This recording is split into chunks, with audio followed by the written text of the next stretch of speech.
PM Modi ने Donald Trump को clear कर दिया कि ऑपरेशन सिंदूर अभी भी ऑनगोइंग है। उन्होंने साथ ही साथ ये भी कहा कि any act of terrorism will be equal to act of war for India. ये इंडिया का डॉक्ट्रिन है किसी भी तरीके के टेररिज्म के खिलाफ। साथ ही साथ तीन बातें और सामने आई। सबसे पहली, जो कह रहे थे कि जो यूएस की तरफ से, डोनाल्ड ट्रंप की तरफ से स्टेटमेंट आया था कि हमने सीज फायर करवाया, तो इंडिया ने इस पर साफ किया कि कोई भी थर्ड पार्टी, यूएस छोड़ दो, कोई भी थर्ड पार्टी मेडिएशन को हम एक्सेप्ट नहीं करेंगे।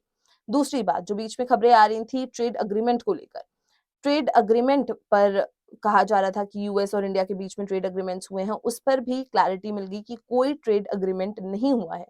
तीसरी बात, डोनाल्ड ट्रंप ने प्रधानमंत्री मोदी को इनवाइट किया कि आप यूएसए आइए। इस पर प्रधानमंत्री मोदी ने कहा कि ऑलरेडी यहाँ पर हमारे कुछ अरेंजमेंट्स हैं, कुछ कमिटमेंट्स हैं इंडिया में, इसलिए आप इंडिया आइए, हमारा जो हम क्वाड सबमिट करवा रहे हैं उसमें।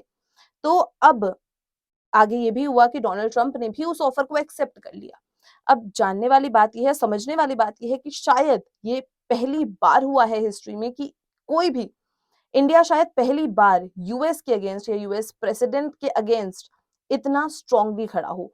ये एक विजन है नए भारत का।